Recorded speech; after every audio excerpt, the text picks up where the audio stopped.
Marami yata kilala pa ba ako dito? Let me introduce myself. I have been with the homeschool community with this homeschool community for the past 15 years. So, since the beginning of time. So, good morning, parents. Good morning, fellow moms and dads. Good morning to our kids who are graduating and moving up. Nakakatawa si Shea. I'm trying to recount the number of ceremonies, how many ceremonies I've been in and I've sat throughout the years. And I remember every time I would be in one of those seats, I would whisper to myself, naitawid ko. This year, I made it. And then I'd have the confidence and I'd think, I can actually do this. Kaya ko pala mag-homeschool eh. And then, enrollment season begins again. And then I find myself second-guessing again. And then, comparing notes, asking the other moms about curriculum. And then it's like I'm always back to square one. Ako lang ba yung ganon? After 15, no, actually, almost 20 years of homeschooling. Let me tell you, moms, I think that feeling does not go away. And it's okay. Acceptance is key. So sabi ni She invited me to give the message, and then I think the committee decided and thought, pero pagkakasabi niya, ikaw na kasi isa sa mga pinakamatanda. I mean, season. So in my mind, thanks ha. But I'll take it because I would like to see it as being seasoned means that I have the privilege of having gone through this journey and having witnessed the many years how we started as Provebs. I've watched this community grow, and because of that, I want to bring us back to something we've been carrying since the very beginning. I will just, side note lang na when we started, I remember we were each other's curriculum developers because we don't see a lot of the extracurricular classes yet. Wala pang ganun dati. So we would develop our own, we would share our books, we would share our notes.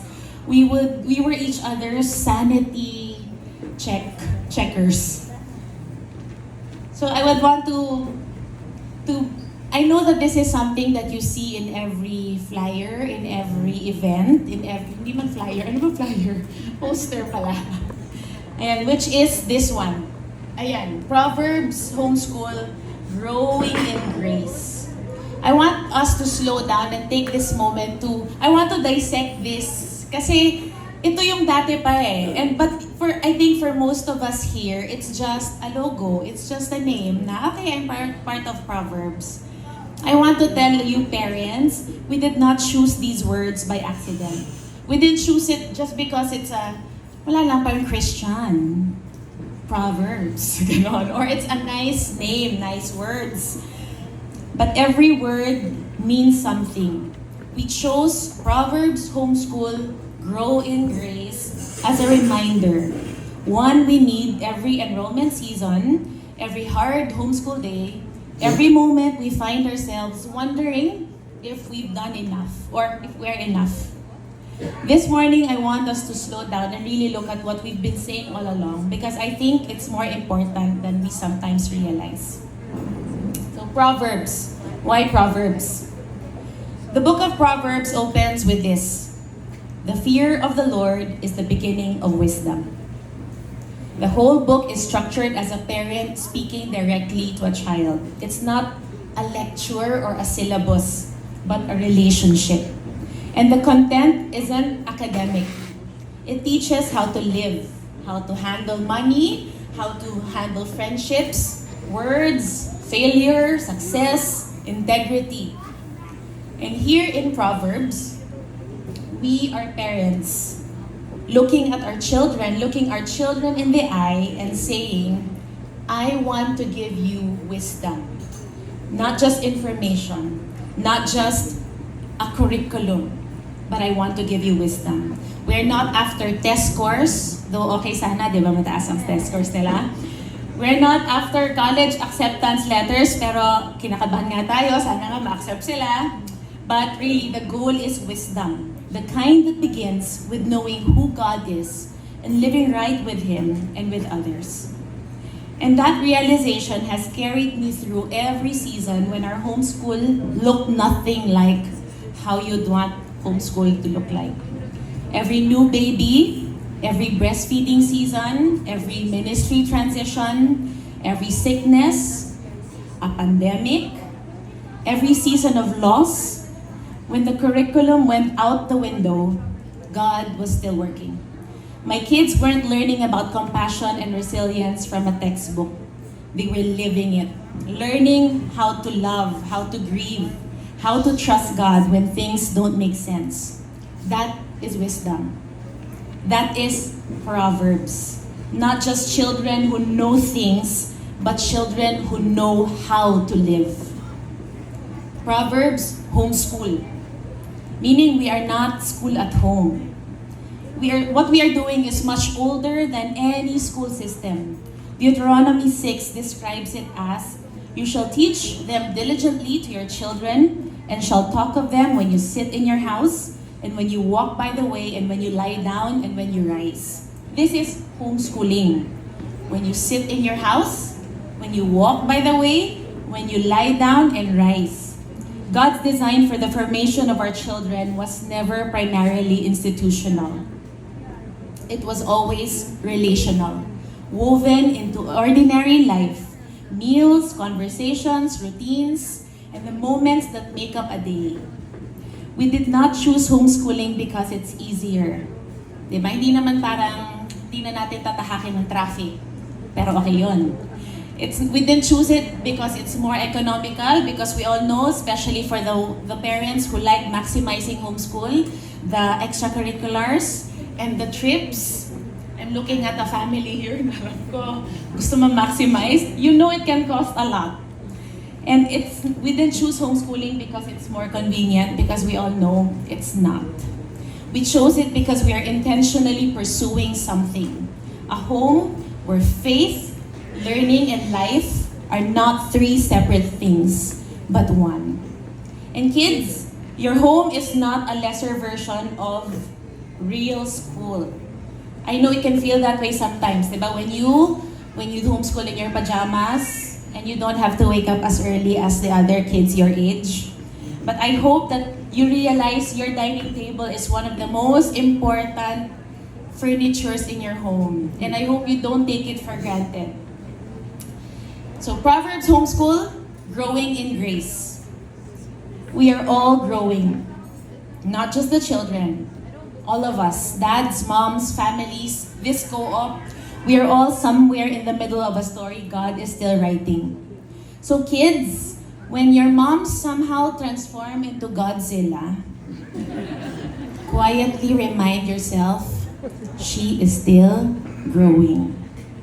Moms, when the guilt hits, when you feel like you're falling behind and you lose your patience for the third time before 10 a.m., we're still growing.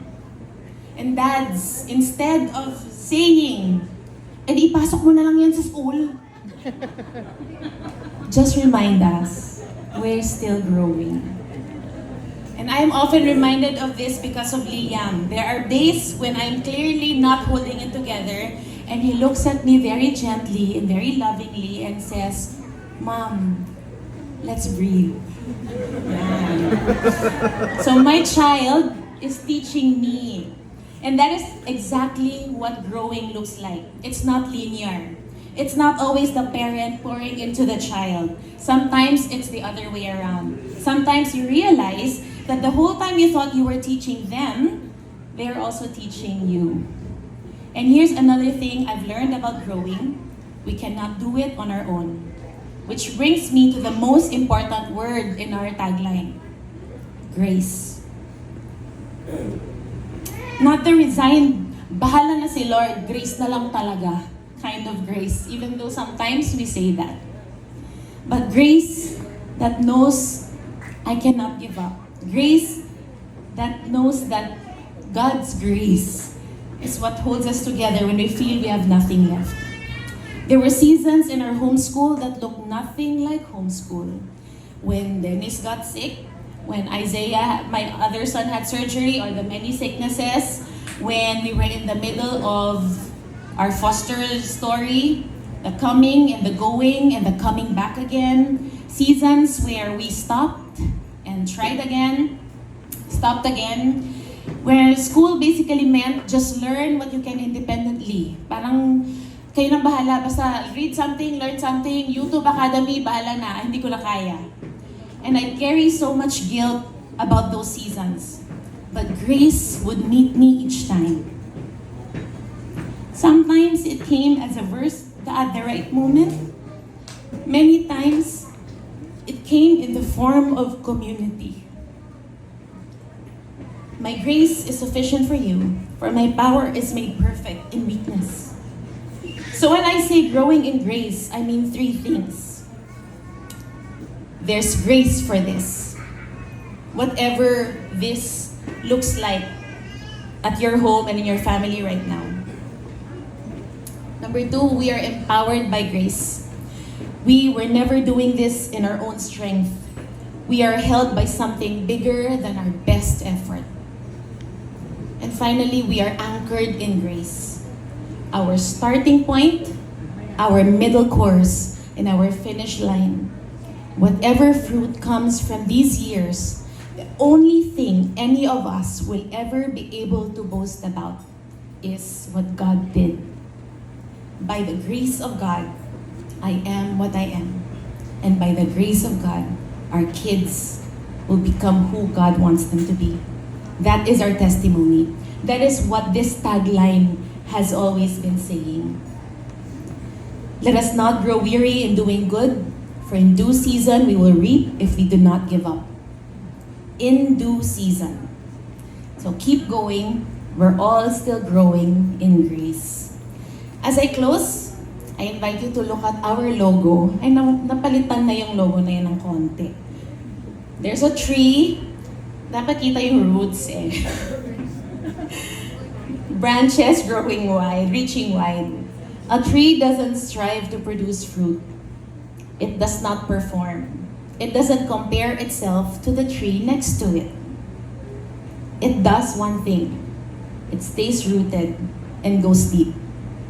Roots down into the source of life, and then the fruit comes.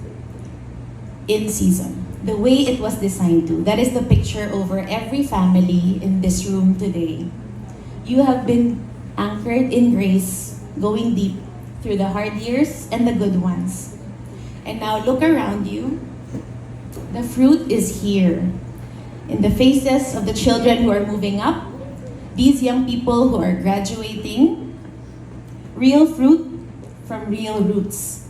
Not all of it has come yet, and that is okay. A tree planted by streams of water does not wither. It yields its fruit in season. So parents, trust the roots that you have been growing. Trust our God who planted the tree in the first place. Trust that the same grace that brought you to this moment will carry you and your children into every season ahead. To every parent here, you are not done growing. To every child here, neither are you. We are growing in grace, nothing to prove.